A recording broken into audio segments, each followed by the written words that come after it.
Tech giants have raised their stakes in their fight against the coronavirus crisis. In this episode of Managing Asia, I get insights from Pat Gelsinger, CEO of VMware, about his game plan during this pandemic.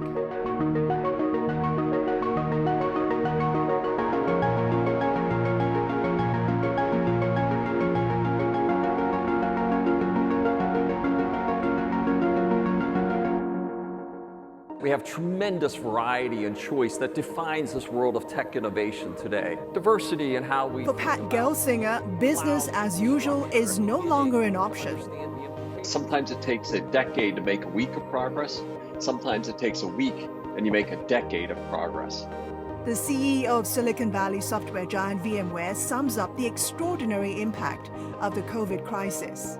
In human history, we've never seen such an enormous migration of the workforce in such a short period of time. And that's why I would say it's a black swan. We'll never, educate the same, we'll never provide healthcare the same, and we'll never work the same.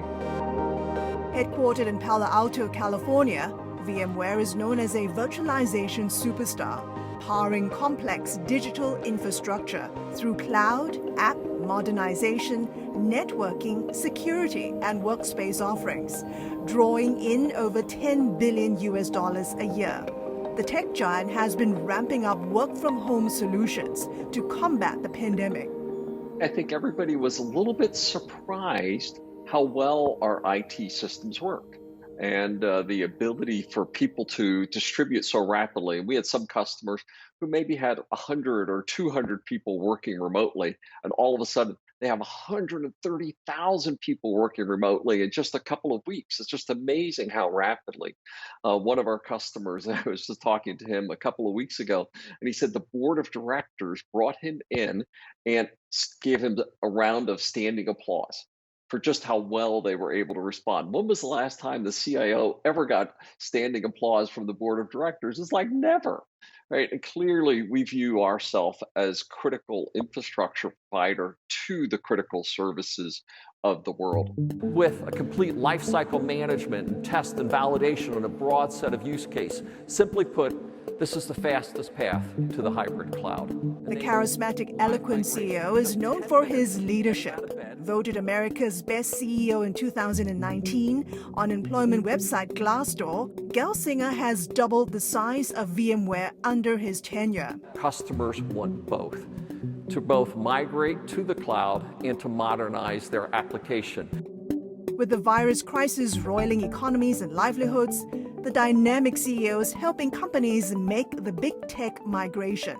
It's been more than 6 months since the pandemic started. Have your customers totally figured out how to work efficiently and productively from home? And we've called it, respond, sort of this first phase, adapt, and accelerate. And I'd say for the most part, we're past the respond phase. People have sort of figured it out. But all of a sudden now they're needing to adapt that we're going to be here a while. Deployed therapeutics and vaccines, still a ways to go. So they're having to say, boy, all of a sudden I have to think about my security posture. How do I make my remote workforce more efficient? How do I do collaboration when people aren't meeting together around the coffee machine? But they're also then saying, how do I accelerate?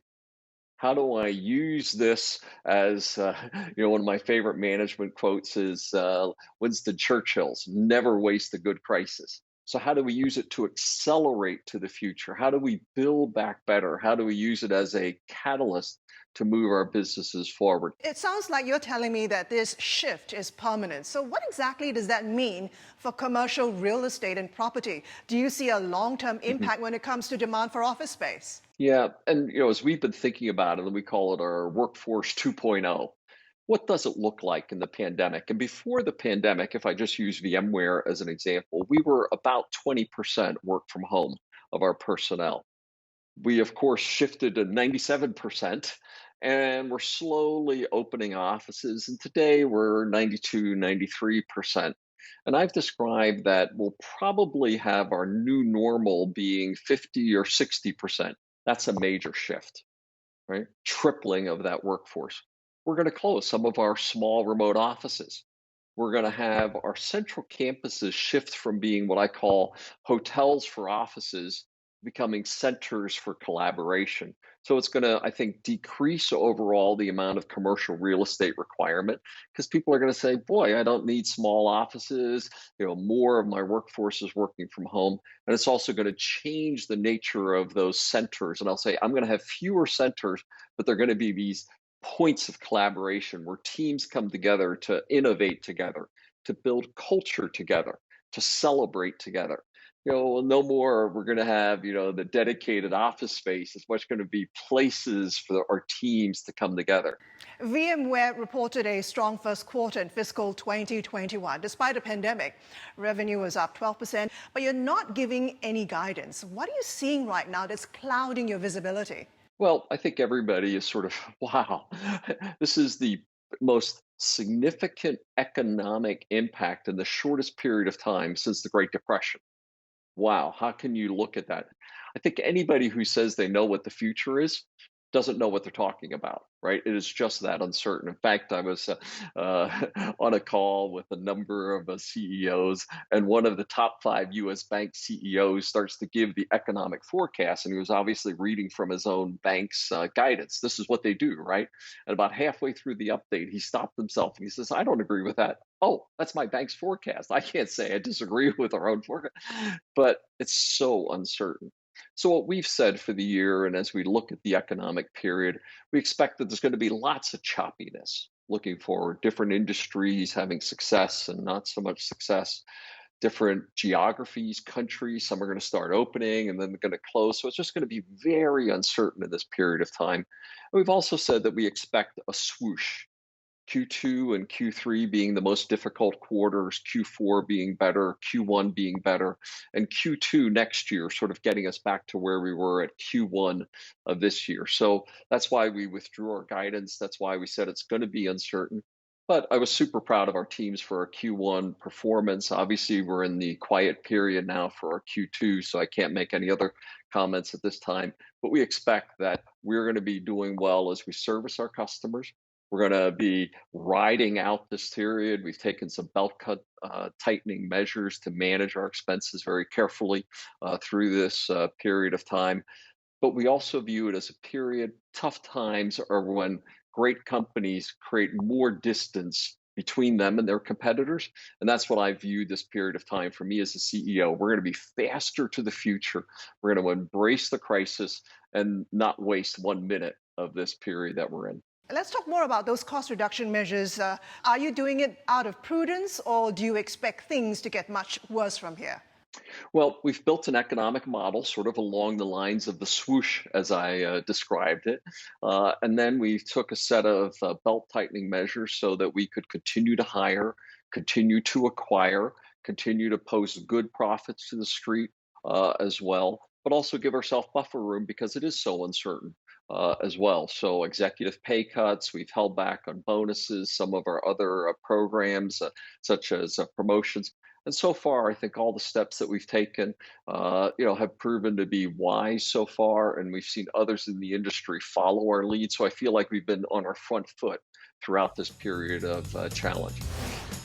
Stay with us. More with Pat Gelsinger, CEO of VMware, in just a moment. Everybody has to watch this rhetoric and this balance as it escalates. Managing Asia will be right back.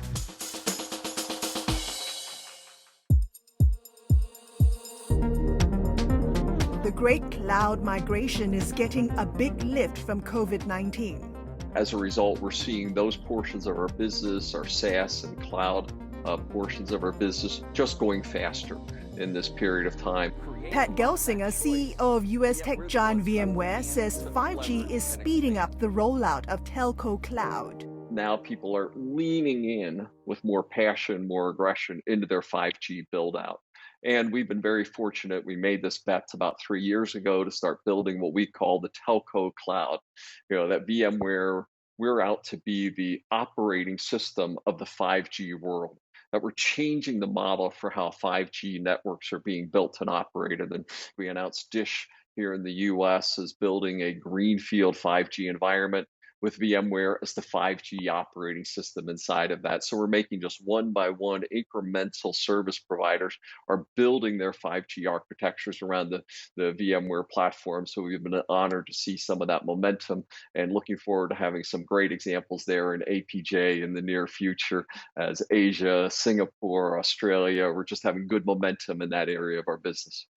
You know, we can't talk 5G unless we talk about Huawei, which is now the center of this US-China trade war. It's really splitting 5G into two camps. As a technology vendor, how big a challenge is it to operate in this dual world structure when it comes to building out your supply chains and really ensuring compliance with both countries? Well, that's what part of what we were very excited about. And the Dish announcement that I was just referring to is a great example of that, where the 5G world is an inflection point, not just in technology, but also the architecture of how the network itself is built. And networks up to now have been built largely like data centers were built 20 years ago, right? You have one vendor doing the hardware, the operating system, and the applications, a silo.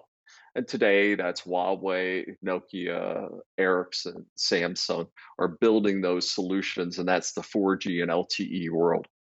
But we've said that 5G will be built like clouds and like data centers are built today, where you have standardized hardware with an operating system and then the application sitting on top of it.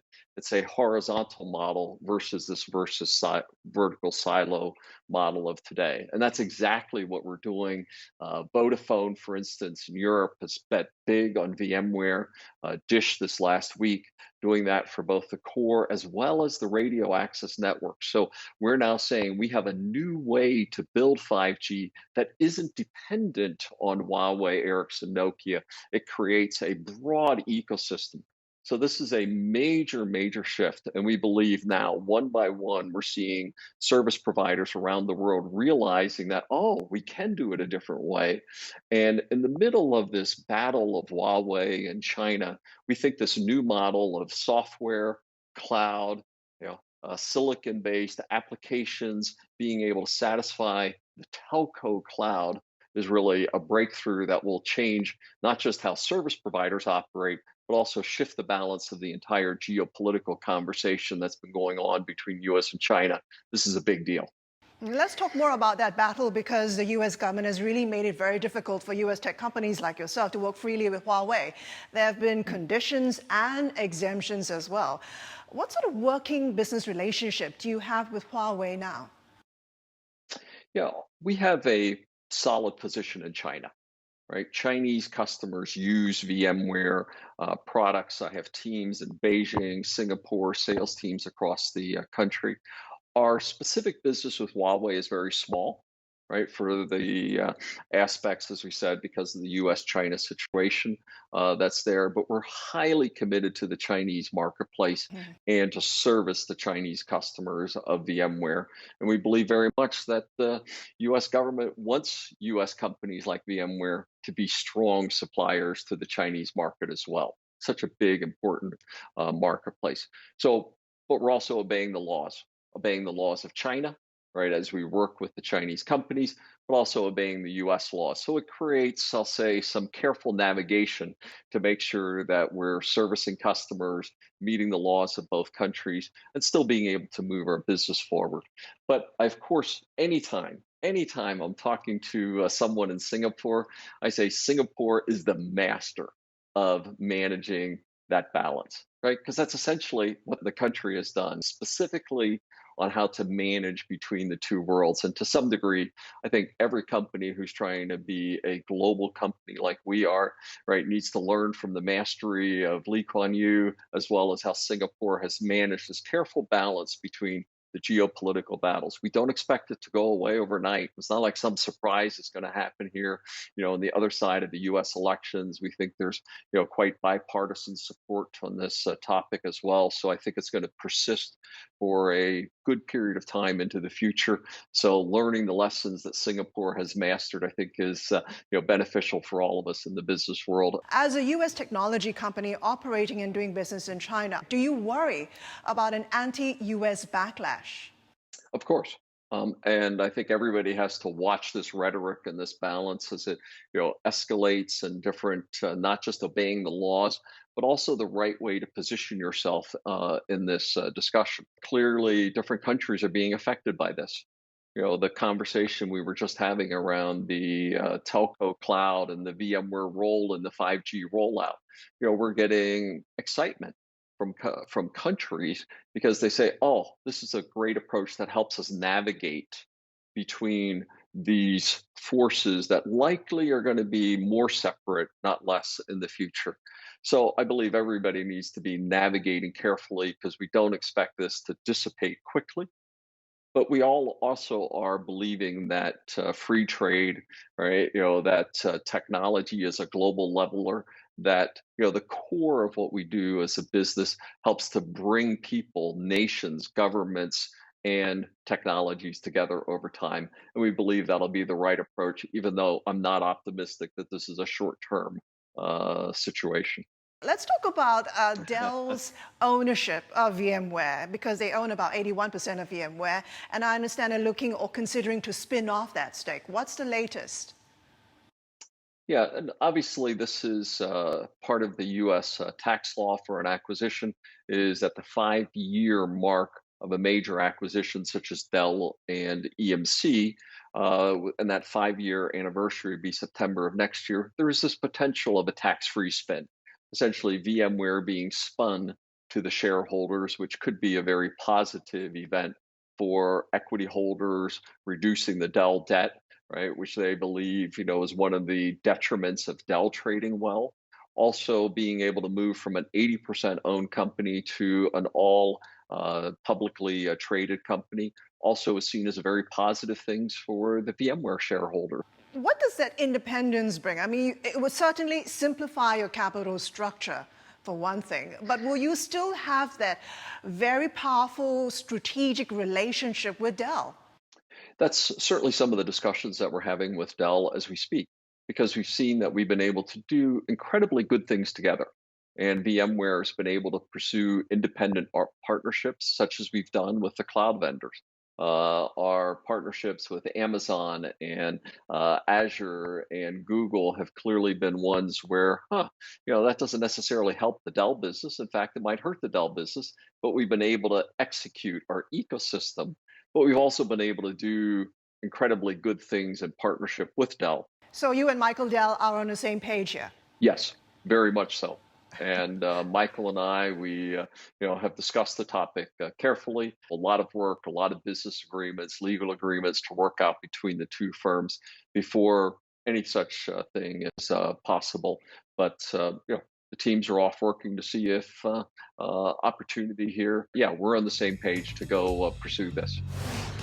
Don't go away. Coming up next. I've described what I've called the 5 L's of leadership. Managing Asia, we'll be right back.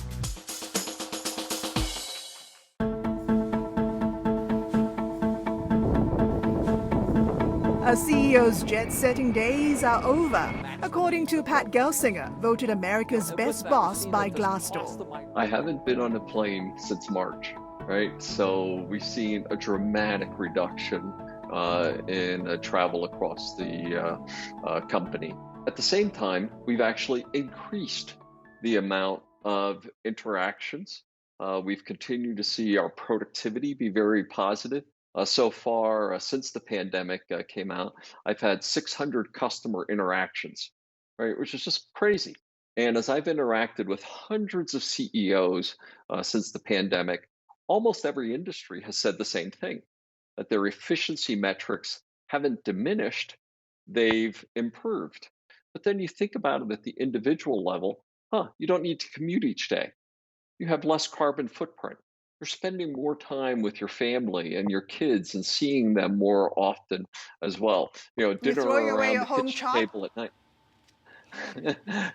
Well, my wife and I don't think I get a point for tonight, but we're having dinner. We take walks all the time together now. So there's many aspects. You say, boy, sometimes I just tell as I come into some of the group meetings and my staff meetings, I feel like I just need a hug from some of you, right? I just want to, be together. But at the same time, people have made the adjustments and they're losses, but also great gains of this environment that we're in. You were voted America's best CEO last year. What do you think it takes to be a good leader in these challenging times? I've described what I've called the 5 L's of leadership. And, quickly, right, I say leaders lift their organization, right? Just you raise the countenance of the organization. People say, it looks pretty ugly around here, but the CEO, he looks pretty happy. Huh, things must be better than I thought. He knows more than I do, right? So you lift the organization. You also listen, right? And particularly in periods of time, people want to be heard. They want more communication, not less. Leaders also link, right? You're connecting your organization. You're bringing teams together. You're demanding teamwork amongst your organization, right? You learn as well. But I think maybe the most important thing a leader does is he loves. Right. And, as I've described that for a CEO, it's sort of like, huh? What do you mean? You don't talk about love as a CEO. But if your employees believe that you truly are intimately concerned about their families, about how they're doing, the communities that they're in, particularly in periods of times such as a pandemic crisis. We've given like pandemic leave. We shut the company down one day. We said nobody works today, no email, right? You just need a break in this period of time, and finding ways that they say, boy, I love the values of the company. I love the work that I go do. We're here to truly make technology a force for good across the world. And that inspires people. And they say, yeah, I want to be part of his team. Let's talk about the other L. A lot of people are doing it right now, and that's layoffs. As a CEO, how do you get morale going when people are afraid they might be losing their jobs?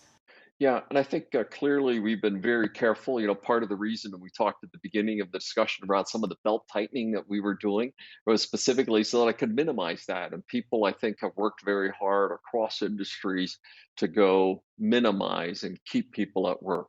But clearly, when some industries are being affected 50, 90%, layoffs is a tough thing, but a necessary thing as well. And when you do it, I think you want to do it with as much empathy, with as much grace, as much benefits as you possibly can provide to people as well, to, keep them on the payroll as long as you can, extend the medical benefits as long as you can, just do everything you can.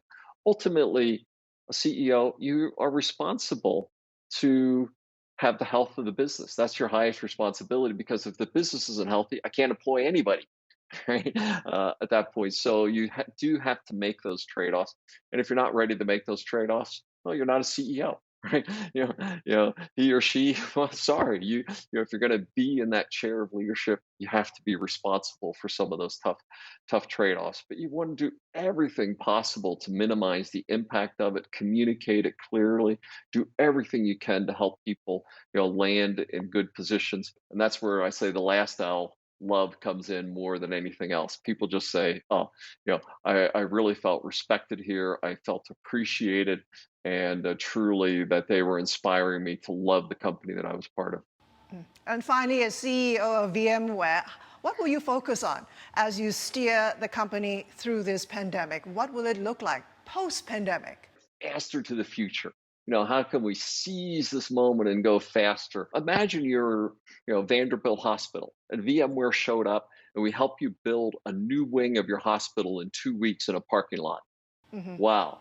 Right? They're just saying, I want to work with that company in the future. Like National University of Singapore, they very quickly envisioned what the university of the future looks like. And they're a big VMware customer.